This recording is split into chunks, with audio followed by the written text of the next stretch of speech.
Hello, and welcome to the Sexuality and Gender in Manga podcast, where we apply a critical and academic lens to depictions of human sexuality and gender as they manifest in the medium of manga. I am Ren. I hold a degree in psychology from the University of Waterloo with a minor in sexuality, relationships, and family studies. They changed their name recently. And I volunteer with the Sexual Assault Support Center in the field of crisis intervention. My partner on this pod and in life in general is Dr. J. Andrew DeMann, an associate professor of teaching at St. John's University and an Eisner Award-winning comics scholar who studies and teaches manga at the university. We are also joined today by Matt Poulter, an ABD PhD, so many letters, candidate at York University, who is an expert on all things anime and Japanese culture in general. Welcome, Matt. Oh man, that I already feel so built up. I'm not even sure I'm going to be able to make that one stick. I have a genuine question, and how many questions do you get about that title of ABD PhD? Because people have to think you're talking gibberish. I honestly just say I'm a PhD candidate. That's literally just what I mention, and then let them ask questions from that point forward. I do not use the whole acronym because we're just going to be here all day. It's kind of funny though. It's like smooth off the tongue a little bit too. It's fun. Well, it's because it's all sequential, so you're not except PhD, but the initial letters are sequential. It feels good. All right, welcome to the podcast, Matt. Hello, thank you for having me. Yeah. Cutie Honey debuted in 1973 in an anthology called Weekly Shonen Champion. Here, it featured the first female protagonist in a shonen manga series, subsequently launching a massive intellectual property in the form of an expansive and enduring franchise. From a sex and gender perspective, that crossover effect is huge, and we'll talk about it, but there's an even broader influence at play here, and that comes in the form of the series creator, Go Nagai. Nagai was born in 1945 and began his storied career in manga in 1967. He rose to great fame in the 1970s with Cutie Honey and Devilman. He is credited with creating the super robot genre, the magical girl genre, the ecchi genre, and a great many more. Only Tezuka himself could be said to have more influence on manga than Nagai did in the perspective of modern manga scholars. When we think about the sexual pathology of modern manga, we are largely thinking about Go Nagai's vision and the ways that it continues to permeate manga and anime culture at large. Cutie Honey, then, might be the text of manga sexuality, and that is a hell of a claim. So, Matt, where do you want to start? What do you want to say about Cutie? I looked up quotes that I had about Cutie Honey in my previous lecture slides, and the quotes are from you. So I'm like, oh my god, wow. That's surreal. That is really funny. Page of quotes from you. It's oh my god. Yeah, I mean, I kind of come into this just from an interesting perspective of just my own limited experience of growing up with anime and manga and the like. So I was kind of, whenever we get into discussions of things like this, I'm always curious, Andrew, you and I have talked about this a bit in person, but do either of you have a previous relationship with Cutie Honey? Were either of you into it? Had you read it previously? Had you looked at any of the rest of the franchise or anything? I haven't personally. This was my first time encountering it. I can definitely see how it influenced manga tremendously, potentially, especially in the realm of Sailor Moon, as Andrew and I were discussing off mic. But but it's so weird, kind of in a delicious way, kind of in a way, There's so many red flags. Yes. Yeah, it's a very interesting kind of text in that sense, in the comment of I see where so much comes from, and also good lord, that is aged like milk. Yeah. Mm-hmm. Yeah. Andrew, did you have any previous background with it before you and I started talking about it either? No, I came to it academically. I came to it because it kept coming up in manga scholarship as you have to read Go Nagai, you have to read Cutie Honey. You want to understand the beautiful fighting girl, you got to go to Cutie Honey. So for me, it's always been approached as sort of this legendary specter of influence that everyone talks about, in the same, again, kind of reverence as Tezuka, but in a very almost like a hush hush, because Go Nagai does a lot of stuff that's sort of vulgar or sexual.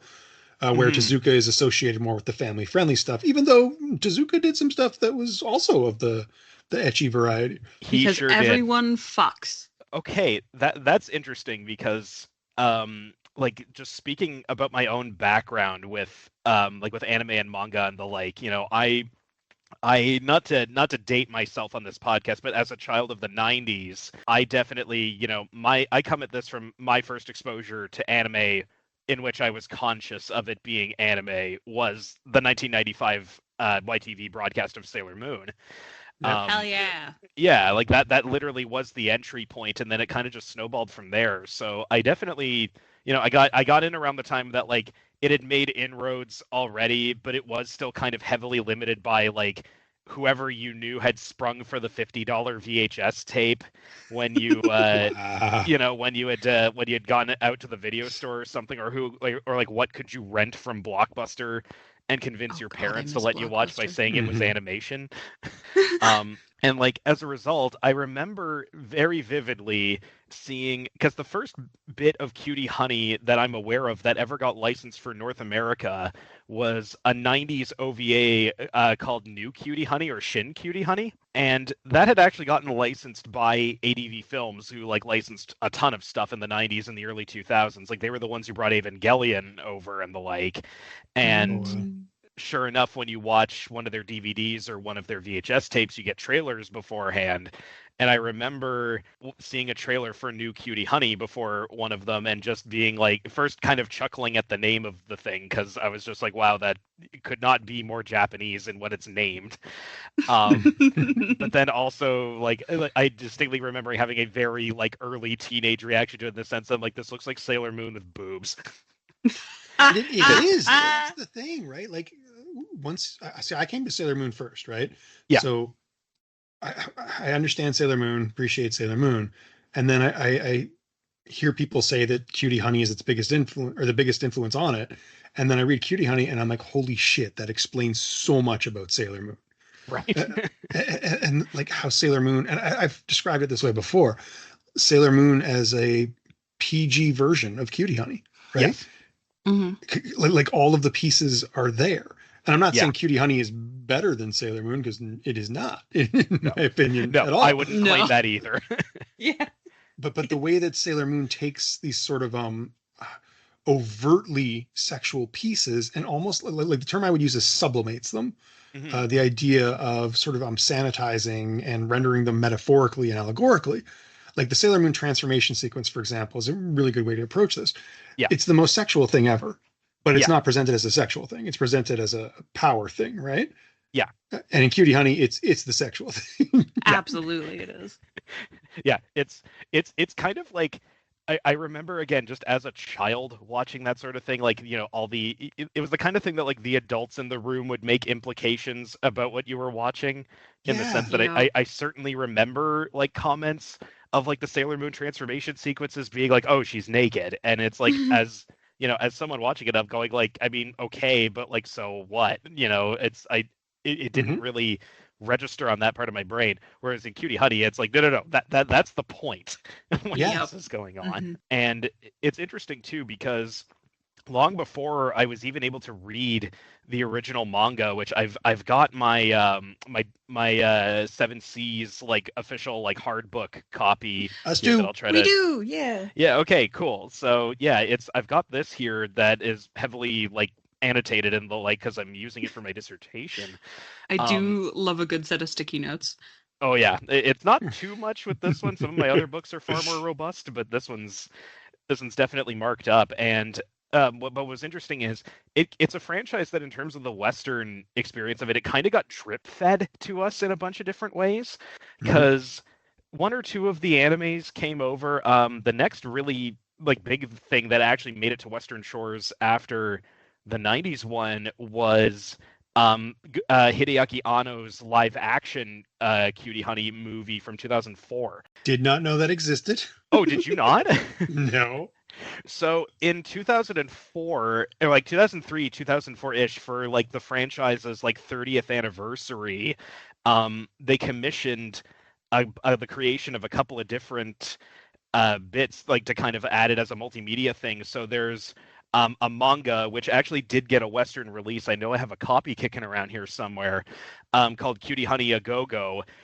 There was a live action movie, and there was a 3-episode OVA series called R.E. Cutie Honey, and all of them were overseen by Hideaki Anno and Gainax. Hmm. We spent too much time together. We just made the same sound at the same time. It's getting It was creepy. terrifying. Okay, sorry. So our whole thing on this podcast is sort of trying to unpack depictions of sexuality and Yeah. gender in manga. I think we could go piece by piece here because there's a lot of them. But I think maybe the most interesting one for me is the sort of commingling of power and objectification, which is like the scholarship on Sailor Moon is really robust on this, like incredibly robust. On Cutie Honey, it's there as well. Features prominently in Saito Tamaki's Beautiful Fighting Girl. Well, Yes. I know a book that you're a fan of as well. So, like, as someone who's done a lot of work on this subject, what's your take on, again, the commingling of the woman as sexual object, but also in becoming a sexual object, she becomes powerful? And not just powerful, but like a big thing that I end up arguing in some of my research, that kind of spawns out of this, and I'm especially talking about it in relation to things that directly follow Cutie Honey, not just in the terms of Sailor Moon, but even in terms of things like, within the last 10 years, we've had anime like Kill la Kill come out, which is directly paying homage to the kind of stuff that that Cutie Honey really kind of presents in the first place. And very it's evidently so. Yeah, pretty much taking it to the maximum level. Which, fun fact, the Gainax Cutie Honey anime that I mentioned that got commissioned for its 30th anniversary, much of the staff that worked on that went on to form Studio Trigger and make Kill la Kill. So that tracks. yeah, like the lineage is directly there, unsurprisingly so. But in terms of the depiction, what's really fascinating about it to me is that, like, you have this creator who he's known for, like, at the time that Nagai publishes this, I don't know if you've read much into like what else Nagai got big for other than, say, like Devilman and Mazinger. But coming off the trail of that, he's literally writing like a teenage sex comedy before this one. I forget what was its name again? It's called like I forget the Japanese name. It's called something like Scandalous School or something like that. Yeah. And the description of it, I haven't read it myself mostly because I don't think it's available officially, at least in English. But it's very much kind of like the Japanese equivalent of like the American Pie movies. It's just this comedy formed entirely around like basically like teenage boys wanting to see a naked girl. Yeah, the sort of screwball sexual hijinks stuff. Exactly, yeah. And it's kind of funny because, again, when you know that as well, going into Cutie Honey, like all that is there too. But in terms of the power aspect of it, what's interesting to me about Cutie Honey in particular is the sense of like, not just the kind of proto-magical girl stuff in the transformation sequence and like the fact that she has, different combat forms and the like, but a thing that I've definitely been reading a bunch about has been I found an excellent book of essays that's been part of my research, literally called like Bad Girls of Japan. It gets into this idea of like transgressive women in Japanese culture effectively like either kind of like transgressing against the status quo, either by taking on extremely masculine characteristics or by taking on extremely feminine characteristics. And Cutie Honey is really interesting because she kind of does both. This is very true. So I noticed that like in terms of things of like, there's so much emphasis is played on, like the revealing costume and the sexuality of just kind of the transformation sequence and the like, but also like when she goes from Honey Kisaragi to Cutie Honey, it goes from like long blonde hair and a very demure kind of personality and the like to like short coiffed hair that looks exactly like Go Nagai's other protagonists. Like she could practically be like a female Akira from Devilman. And suddenly she's taking on this much more like battle hardened, like, combat ready side of herself, which remains a staple of the character over the years.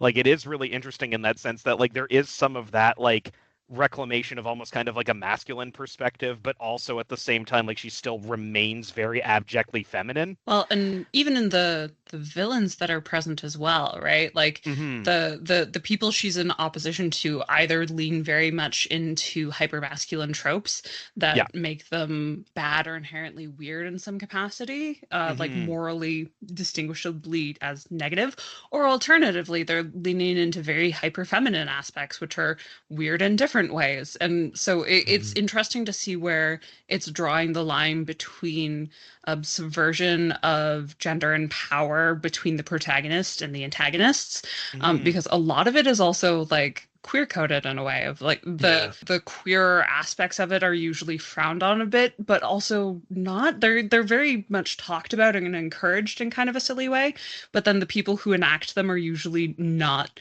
the good people in the book in any capacity. So it's fascinating. Yeah, absolutely. And it's interesting too, because like not to deviate too much, but like what's really one of the things that's fascinating to me about this is that like from based on what I've read, even from kind of the get-go, but especially as the franchise goes on into other adaptations and like it kind of becomes a case of like women like Cutie Honey, like that becomes very much part of the whole thing. And subsequent adaptations and perspectives on it, like they don't necessarily downplay the sexualized aspect of it, but they definitely kind of play it much even more tongue-in-cheek and almost more like I guess I would almost say like more like from like a burlesque perspective almost. Right. And there are even Cutie Honey like stage plays that go on in Japan and the like, and are like largely spearheaded by female creators and the like, which is kind of like especially kind of a fascinating angle to it in this case. Is that something that we see like cross-culturally as well, or is that exclusively in Japan? Because I'm not gonna lie, my initial reaction was, "What the fuck is this?"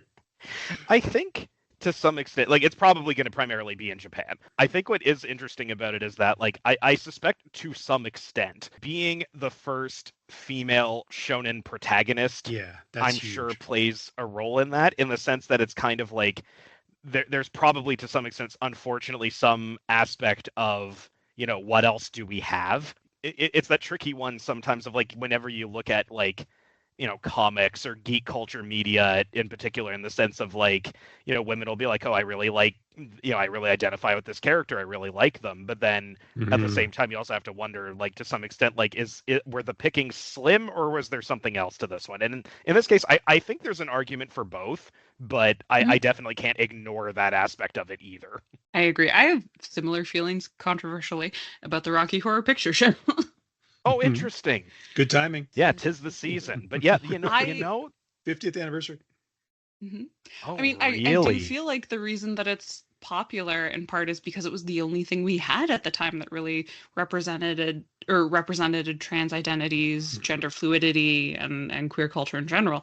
But I personally, having watched it now, I'm like, that is not what I would identify as my experiences with queer culture. And some of it for sure, like there are elements of it that I'm like, that is absolutely gay AF. But there's a lot of aspects of it that I'm like, if anyone said that in this day and age, they would be canceled. And that is always the question too about depictions of like anything like this, in the sense of there is like, and that's what I find kind of funny about like even talking about Cutie Honey, in the sense that when I write about it in my current dissertation, part of me is kind of like, I almost feel like I'm going too far back in some ways, because like there's been like literal decades of history that have come out since then and plenty of other things to comment on. But it's also like you say, Andrew, where like once you read this, like I'm pretty sure I could assign this to my anime students now, and they would, exactly like you said, just go like, oh, this makes so much sense. It really does, yeah. Yeah, I like that idea, the notion that the first female shonen protagonist kind of had to be sexualized, because that was the only way the male audience would accept her.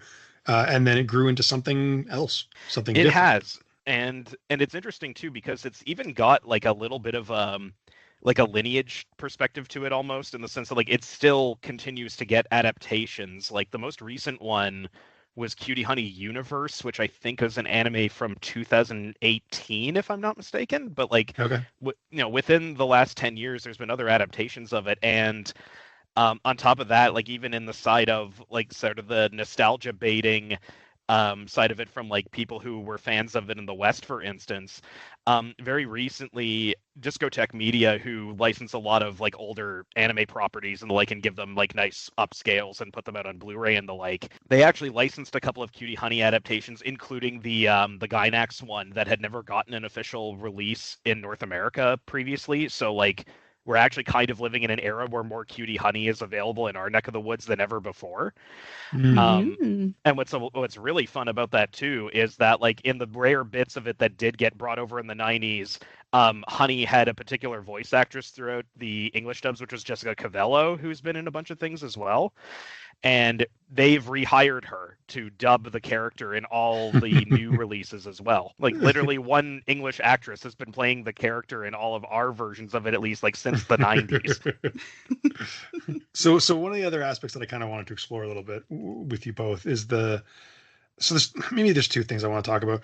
So the first is reading Cutie Honey as being a sex positive manga, because coming back to Ren's comparison to the Rocky Horror Picture Show, one of the aspects there was we're just going to be very playful and maybe a little ironic. We're going to portray a world in which sex is openly a thing and try to just, cater to a sexual fantasy, and what's wrong with that. And as I said, there's a lot of red flags in Cutie Honey, so that there's answers to that question. What's wrong with that? But in general, again, like the notion of a highly sex positive manga to me is kind of important again in the history of manga, given the role that we know of pornographic manga with the development of the entire genre, even to its roots with Hokusai. Matt is wearing a Hokusai t-shirt right now. Yeah.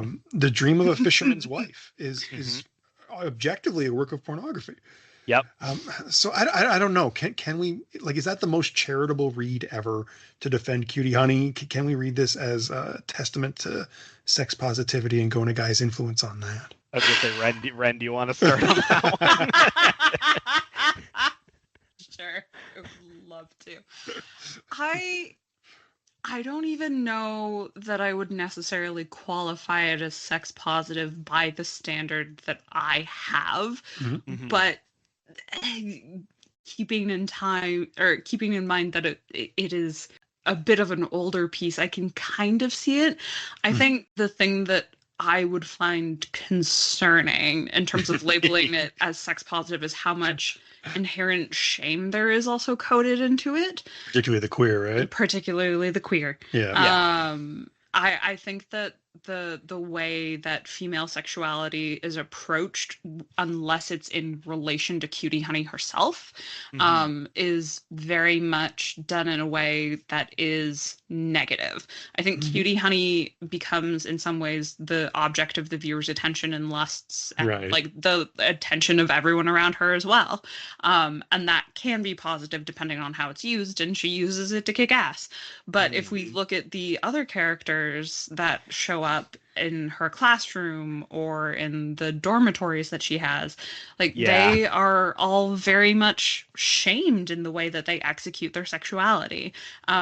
Like the group of girls that she's confronted by who don't like that she's leaving the school and breaking their rules, but then they're like, we want to see naked women's bodies, and then they are shown themselves in the mirror and they freak out. That's very sex negative. So there are components of both to it. I do like that Cutie Honey herself has a lot of agency, and that she doesn't make a big deal in a lot of ways out of the attention that she gets. She doesn't value or prioritize it, and I think that can be very positive in a lot of ways. But I do think some of the ways in which that attention is presented is problematic, like when the teacher basically has an orgasm in front of the class about how hot she is. So there are elements of both. I think there's elements of sex negativity. I think there's elements of sex positivity, and Cutie Honey herself is just very confident in her own being, I would say. But it's definitely fringe for me. I think there are some things it's doing well. I think there's a lot of things that it's also not doing well. I do think I prefer Dickfight Island. Give me my gays the way that I want them, which is happy and in love, and also like having sex fights in the middle of an island for the vibe. And the stories about them, right? They have the agency. Yes. Yeah. Andrew, did you have any thoughts on it in particular, or no? I just want to continue with the charitable thing real quick, Matt. Yeah, he's all about charity. I'm going to defend it even harder, and I don't actually believe this. I do think there's ways in which sex positive media can use layers of irony, comedy, hyperbole, being like really over the top. And comedic as a way of essentially saying to an audience, get over yourself. Let's have these conversations about sort of sexuality. I don't believe Cutie Honey is doing that, but I can see a case being made there. What's kind of funny about that was that like that to an extent takes me to Nagai's experience with the previous manga that he had done before this one, because I remember reading about Cutie Honey that like he kind of became a bit of a big name in Japan itself because like parents groups were like really pissed off that their kids were reading this teenage sex comedy. It was the thing like he was featured on the news and stuff of like people just getting mad about this guy. And I remember reading like impressions from like, you know, kids who were reading it at the time, and they were basically saying, you know, like, well, my dad has like a stash of Playboy magazines in his room that like he reads and I know he reads and stuff, and like, so why is that okay but like what I'm reading is not okay? Like I'm not reading anything that's anywhere near as explicit or as like whatever as what my parents are checking out and pretending they don't. So there is that question of kind of like I would say that in terms of the get over yourself, let's talk about this thing, like some of the audience might actually agree with you. Don't give me that look. But I don't agree. Anyway. I think the like not to interrupt, but like I think the important thing too is that like it's kind of looking at this like a cultural artifact in some sense as well, because we have to like, you know, we're also approaching this from like Western perspectives on sexuality and the way we identify with this stuff, and Japan is so fascinating and strange and like contrarian in how they discuss and depict and handle sexuality, in the sense that like so much of their media is just like so overly sexual in so many ways, and yet it's a thing that you just like you absolutely cannot discuss in polite conversation there. One of the ways in which like when I was reading about like this kind of notion of like I said, bad girl studies in Japan, like they said like overt sexuality is like absolutely a form of rebellion in that society. And this notion of like even women just kind of being open about sexual stuff or like embracing their sexuality rather than downplaying it or rather than trying to, you know, mask it or anything like that is in and of itself kind of seen as a bit of an affront to certain Japanese historical tastes, especially given the fact that they're very, you know, it's a culture where conformity is valued above practically all else. Like they literally have a phrase for the school system where it's straight up like, you know, the raised nail gets hammered down. Right. And that's what's so fascinating to me with Cutie Honey, in the sense that like the manga very clearly like kind of openly posits her as this rebellious figure in ways, even when she's mostly just kind of naive in her pseudo-human form, because you know, she is a troublemaker. You know, she does sneak out of school, she does go out and get into fights like, you know, some teenage girls in Japan were doing in various points of history. And like she actively disobeys the rules and doesn't find it. And in the sense of, you know, that's one of the big things about shonen manga is shonen values so much of this like inner strength and inner self-reliance, because that's not necessarily a message that's prized culturally. So like there is absolutely, I think, a reading within the cultural context of like I could see an audience of women finding an identification with Cutie Honey, not so much in like the sexualized aspect of it. I'd be willing to bet more than a few of those audiences would probably just say like, well, I don't like that part of it, but I guess it's whatever. But Mood. yeah, but at the same time, just being like, no, like this is a character that's absolutely portrayed as independently capable and, more importantly, like not part of the status quo. And sexuality is a part of that, obviously, as you said. Yeah, like a lot of the stuff becomes even more interesting like the more you learn about Japanese sexuality, like the fact that even in the present day, like women are very much expected to like not be overtly sexual beings. Like a thing that I talk about in my class all the time is, when like when two people are dating, it's very much the expectation for like the man to be sexually aggressive and for the woman to like resist and reject offers and advances even when it's something that she wants, because there's something of this semblance of purity to it as well that is like still very omnipresent. And what I find so funny about this is somehow every time I've taught my anime course over the last couple of years, I've had a student from Japan in my class, and every single time it's been a female student, and their hand inevitably goes up when I bring this up, and I'm sitting there going like, oh God, I'm about to be Twitter's main character of the week. Just for saying something so ignorant and whatever. So I usually say like, oh, like, do you have something to add to that? And to a one, every one of them has said you're completely accurate, and it's really fucked up. Wow. Be a rebel, be a slut. Pretty much. like they're like, it's one of those things too where like there's like that perspective has its own issues and its own problems with geek culture and media and depictions and the like, but at the same time it's also like, yeah, like in the culture there, even like 50 some odd years after this manga comes out, like that's not entirely wrong. Well, and something that I kind of want to touch on, because I've been thinking about it as you talk, and more to the point that Andrew was saying, that I do think that there's kind of levels of distinction when we're talking about the whole "this is what it is, get over it" type of thing. Right. I think it's very normal for any culture to have kind of inside jokes, if that makes sense. Their self-depiction of humor and how identity morphs and plays into that.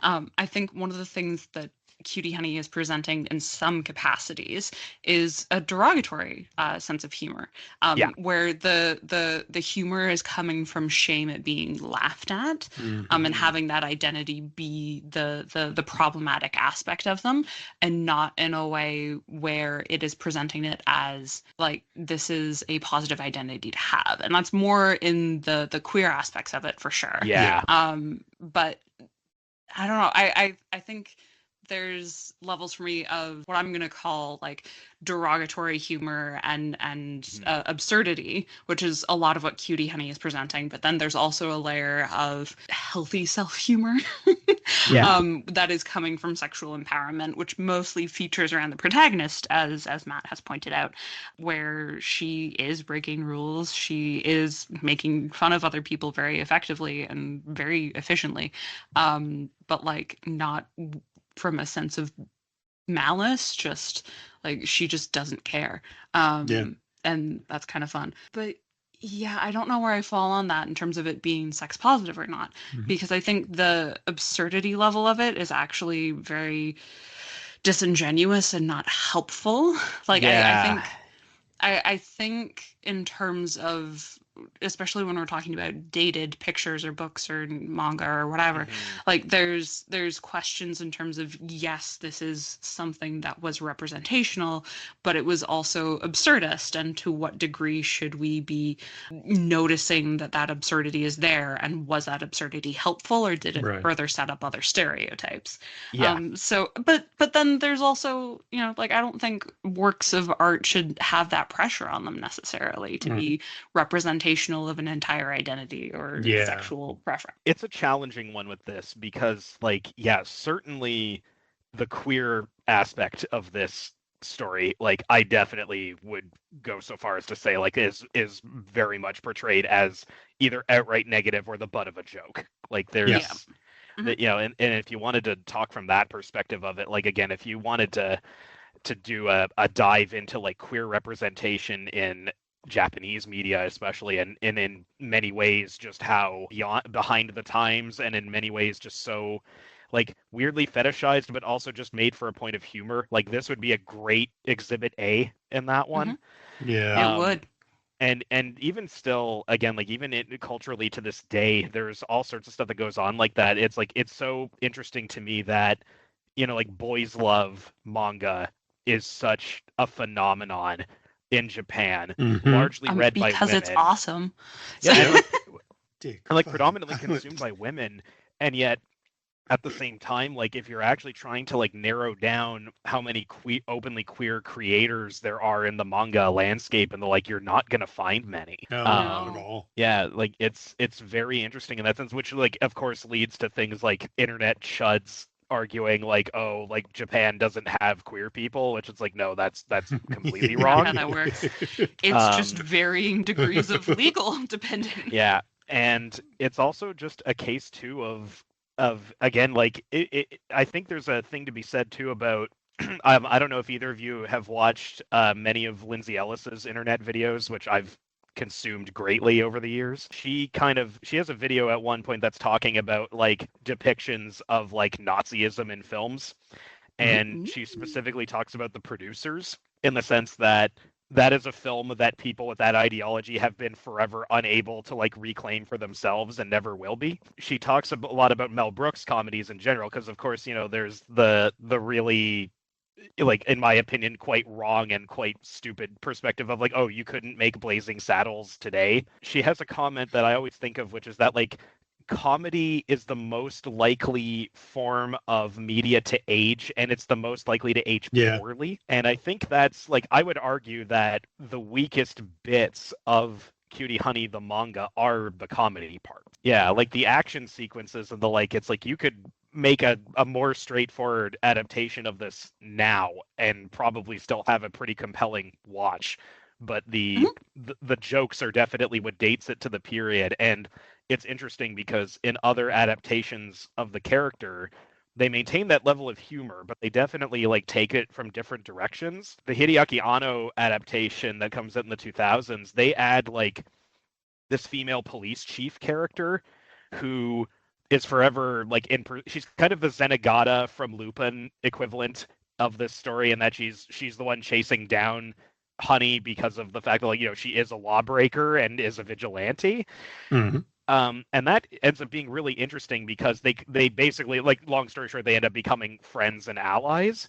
And part of that is that like they show that like this no nonsense, tough as nails, like policewoman character is also like kind of ends up being a rebel figure in her own way, because like, she's not treated as an equal by her superiors. She's not given the benefit of the doubt in her methods and things like that. Like, she is eventually outright like kicked off the police force for the way that she chooses to tackle things, and as such, it's even showing a case of of course, like I really recommend RE Cutie Honey. I'll send you guys some links, but like she very much is kind of this representation of like even the character who represents the status quo in this certain section, like because of the fact that she's a woman, like ends up also being counter to the status quo.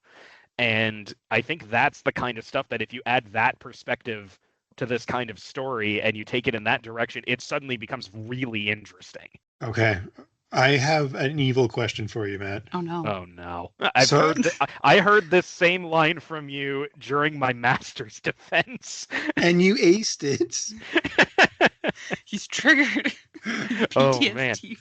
So I have been very fascinated with the possibly incredibly misleading way of reading a guy as a parallel to Osamu Tezuka, right?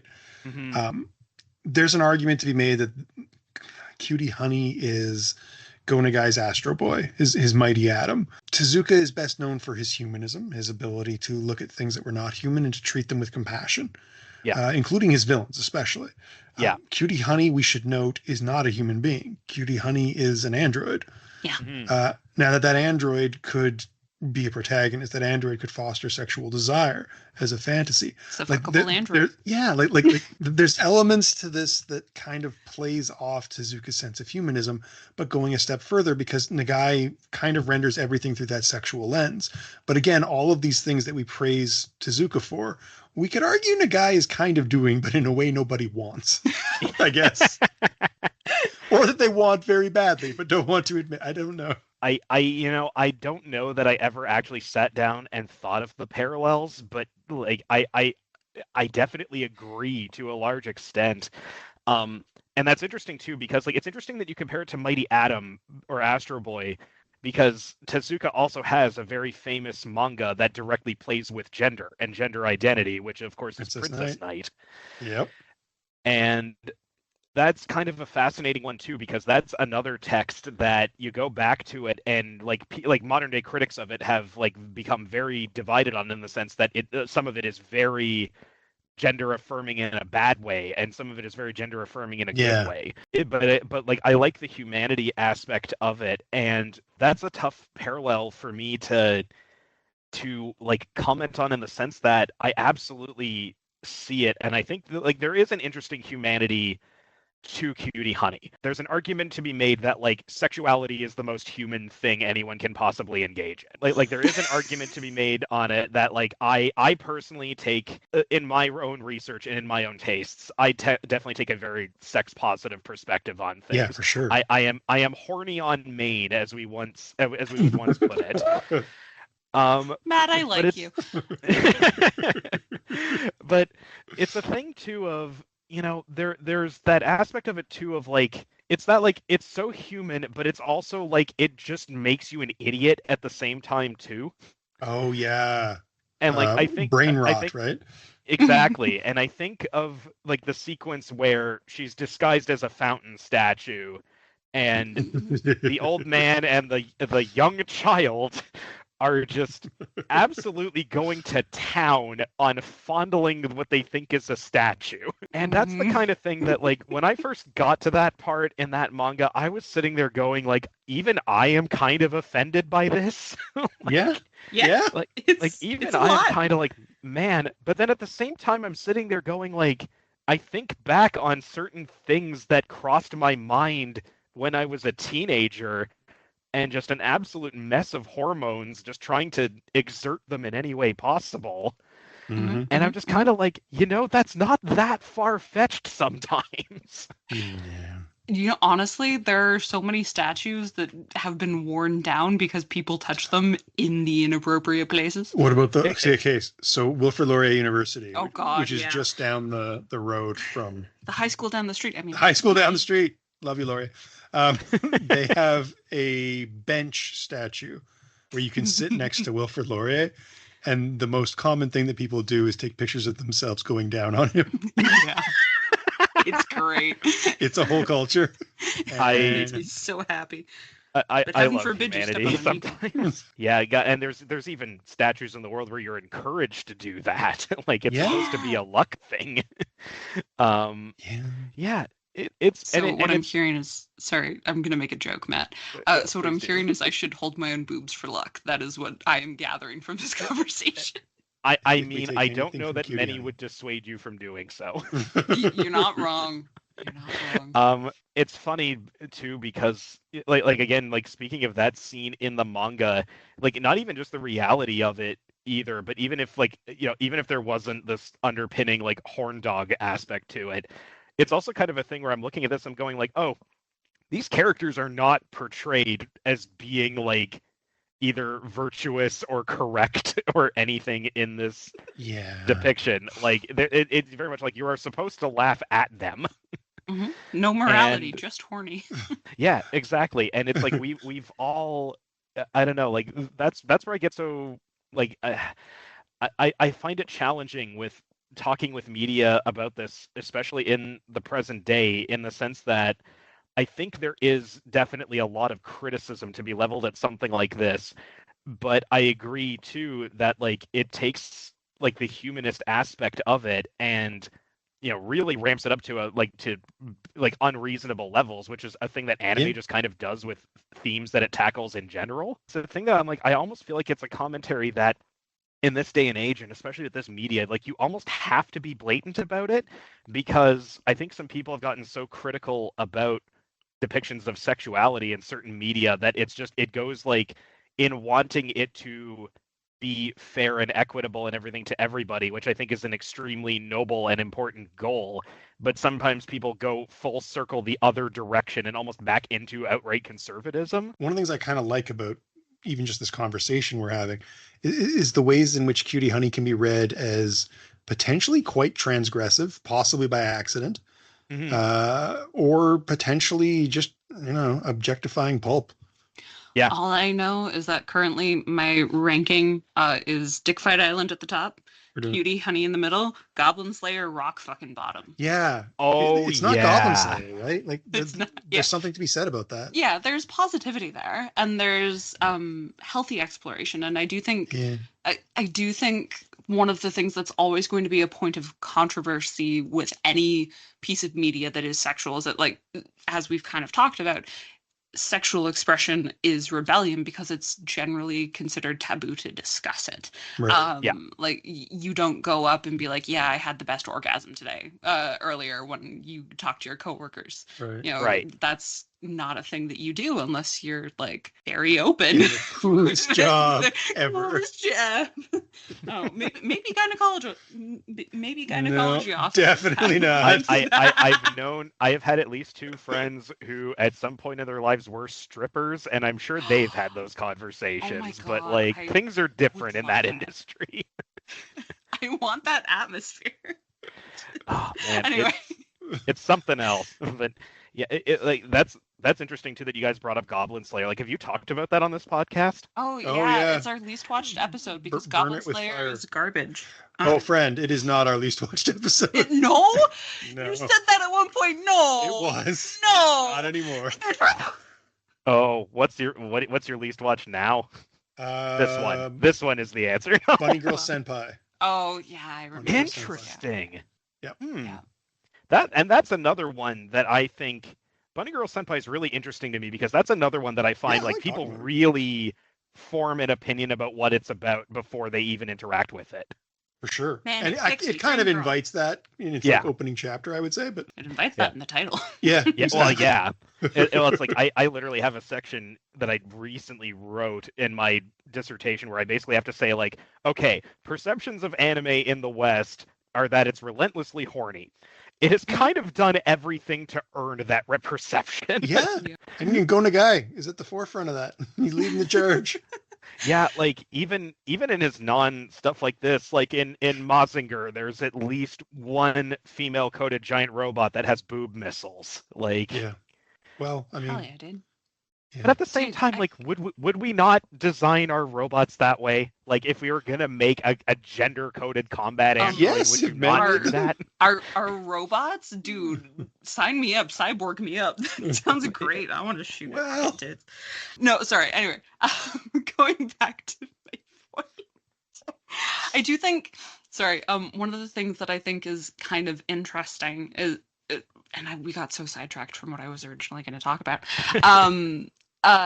is that I don't think sexuality inherently has morality, which is something that we've kind of already touched. yeah. However, I do think that once sexuality becomes public, morality is unfortunately associated with it. Yeah, applied to it. Yeah. Right? Applied to it. And part of that, I would say, is healthy in a lot of ways. Mhm. Like, I think that there are questions that we do have to ask ourselves about the way that we present and consume sexual content, right? Like, the just in terms of my own experiences of Western media and a more like local aspect of it is like we are very much encouraged to be fat phobic in the way that we consume sexuality, and that's not healthy, and that's a moral statement. Ableist as well. And ableist as well. And so I don't think that sexuality inherently is a bad or negative thing, but I think that once it comes into a public sphere and domain, we do have to ask questions about what it's doing, which is, kind of the whole point of the podcast, which is great. Yeah. Yeah. I agree with that too, and it's what I find like interesting about manga like Cutie Honey and some of the stuff that I would argue it very much inspired. Like Kill la Kill is an anime I find endlessly fascinating because It was really fun to watch when I was a teenager.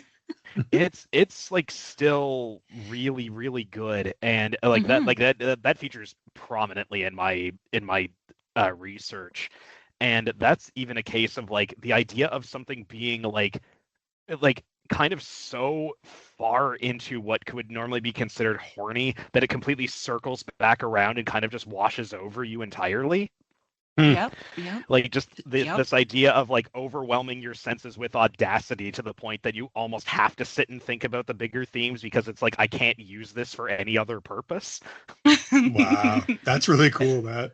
Like I think but like I feel that way about a lot of different media that's really interesting. It's like to me that's like what Videodrome is about, is just like sensory overload to the point that like you now have to sit there and actually think on the themes that it talks to you about. A lot of anime does it in an interesting way. Like one series that I brought up and was kind of was actually my alternate suggestion for this podcast. So I'll pitch this one as the one to look at if I ever come back.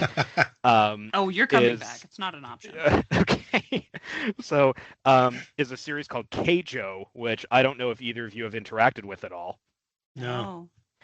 Keijo is a sports anime. Like, it's got all the trappings of sports anime and like to a parodic level. And the sport in question is this made-up sport where exclusively women stand on a raft in a pool and have to knock each other into the water, and they can only do it using either their butts or their boobs. Dude, sign me up. That seems like a premise that wouldn't go far, but okay. So they have like Dragon Ball level like special powers that these characters use. Like there's a girl who like literally like sways her chest in just the right way that she actually hypnotizes people. And it's so funny. There was an anime made of this. I actually found it in my research, and this was great for being able to say that, like, oh, here's why this is important to talk about. It was the #1 most watched show on Crunchyroll the year that it aired, beating Yuri on Ice. Oh dear. And my God, that's hard to do. Well, I know it, like that was saying a lot for the time, and it's like it's so funny, and like everyone I know who has seen it has just been like, you think it's gonna be effectively like glorified smut, but it's like the whole thing is played for a joke. It's like one girl goes up against another girl who is just way faster than she is and can't keep up. So she does like the weighted training clothing thing from Dragon Ball, but instead of it being weighted training clothing, she like pulls her swimsuit into a wedgie that like basically makes her butt more aerodynamic.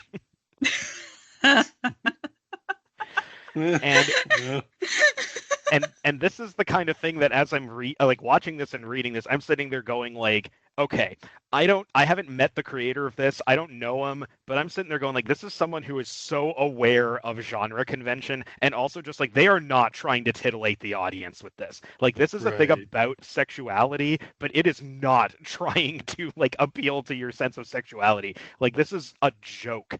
And to further like emphasize it, like all of the characters end up kind of being rebellious figures in their own way. So I'm just sitting there going like, no. Like there is something to be said for something that is so prima facie audacious that it kind of just circles around and makes you think. And to kind of cap on that one, again, this is my sales pitch for next time around, is there was actually briefly for a few years like a real life Keijo league made somewhere in the world. That is kind of awesome. That is epic. I'm not wholly surprised, but it's kind of awesome. I want to say it was like a group of girls in like the Netherlands or something like that actually made this. I realize this isn't this like I know this has nothing to do with Cutie Honey talking about this, but it is a case of, again, I think there's something to be said for like the just the sheer audacity of Cutie Honey to do what it does. Yeah. And the fact that like that kind of carries over into subsequent adaptations too. Like some of them are more family friendly, like even the Cutie Honey anime based on the manga like toned down things for 70s audiences, but the sexual aspect of it was still there. And I would argue that like even as far as this character has endured, like that aspect of it has not gone away. Okay. Well, we are like an hour and 10 minutes. Our longest one so far has been 47 minutes. I think we could probably wrap up. Yeah. Let's go to our brilliant way of closing out the episode is to come up with a takeaway. Matt, why don't you, as our guest, what's the main takeaway for you when it comes to Cutie Honey and its place in manga history? I think, well, #1, main takeaway is God explains so much. And another takeaway, I think, is that, like, even texts that are formative and dated to the period that they are part of like absolutely can still have something interesting to say about present day matters, especially in the context of like when the present day really doesn't change that much in many ways from decades past. But honestly, like if I was going to send anyone away with like a message after talking about any of this stuff, it's kind of just a case of like, don't be afraid to read something that's like pretty overtly horny, because like it might still have something interesting to say. Yeah. Well, Mhm. Brand, would you like to do yours? You want me to do mine? Oh, mine's real fast. Be gay, do crime, Yeah. and be a rebel, be a slut. So Okay. Well, that's Yeah. got a few t-shirts out of that one. yeah. We should sell stickers. Merch. No, I think that it's doing some really important things for the time period it existed in. I would have loved it if it was more queer positive, but there are elements of it still that I think are good, and I'm glad that there were queer individuals there, even though they were the butt of a joke. Because existence is sometimes the first step. But I think overall I can see why people liked it. There were some very compelling elements there. Cutie Honey herself kicks ass, and if anyone regularly listens to our show, they know that I very much love women who kick ass. So, yeah, it was good. I liked it. It was a good recommendation, Matt. It's one of those recommendations, right? Like, number one, I think everyone who recommends anime or manga has people that they know where they're like, okay, I can recommend this to you in particular because I know your tolerance for this is high enough. Because Cutie Honey is not a thing. I'm the kind of girl who's just gonna recommend Dick Fight Island to everyone. Man, everyone. Like I like Cutie Honey is a thing that like I gotta know you decently well to be like, I think you might find this interesting, or I'm curious to see your perspective on it, because again, it is dated but also fascinating. But it was I'm like, again, it's I'm fascinated with anything that is kind of like getting the keys to the backstage of pop culture. It's like when you read JoJo's Bizarre Adventure and you just start finding out how much of Japanese media is JoJo references. Yes. JoJo. And like Cutie Honey is that for like the existence of Magical Girl in so many ways that we think about it today. Like Magical Girl existed before Cutie Honey, but the way people think about it now, I'm like, no, that really in many ways starts with Cutie Honey and then reaches its apex with Sailor Moon. Like, yeah. I think that's astute. My takeaway. Your very wonderful takeaway. I don't know. I don't think I can beat either of your takeaways. I think all I would say is just if somebody asked me if Cutie Honey was good, I would say no. But I enjoy reading it and I love talking about it in an intellectual capacity. Like it's endless in terms of what it says about sexuality in manga in particular, but even outside of manga. This thing has a reach. It has a sexual pathology that I find fascinating. Yeah. Sometimes it's so horny that it's accidentally really smart. Yeah. Yep. So Matt, my favorite kind of stuff. Woo! Where if anyone's listening and would like to look up your stuff, where would you point them to? So I'm on all socials as the Overmat, just the Over and my name. Is it because you're over it? Yeah, I've been over it since high school, if the name's anything to go by. Relatable. But yeah, honestly. But no, so there's that. I have a couple of YouTube videos that are recordings of conference pieces I've done, one of which was filmed by a member of this podcast. Hi. So that's always lots of fun. And I have one that I've been meaning to upload for fucking ever at this point that I need to get on there. But anyway, I'm in the process of building a website and the like, so that's a kind of an ongoing process. I have an article coming out in the Salon Animation zine published out of Austria, coming out within the next couple months, if I'm not mistaken, on Ghost in the Shell and its kind of lasting legacy in Western media and cyberpunk and the like. Right. So that's kind of just what I'm going on right now. Otherwise, you'll find me buried deep in papers or playing video games, one of the two. Yeah, that's really kind of whereabouts I'm at these days. So Cool. Thank you very much. Thank you for being our first featured guest. You know what? I will give a shout out, actually. I have guested before on, and actually Andrew has guested before on my good friend Reed Vanier's podcast, which previously was the Dr. DC podcast where they talked about DC Comics, but now has been rebranded to You Wanted This, where basically people vote for topics that they want them to cover, and they cover them. And I was actually on the most recent episode talking about Godzilla and the history of that. Okay. Yeah. Thank you very much, everyone. I don't think we even know what we're doing next. Oh God, no. Can we? Oh, we could do Black Butler. I want to do that one. Black Butler's a good option. Yeah, I want to talk. Another one I want to talk about Sebastian and how hot he is, but also how asexual he is. Right. Yeah, that could be. But like in a horny way. I guess we don't have an official sign-off, Matt. We just gotta say thank you and thank you so much for joining us, everyone. Be gay, do crime, have fun.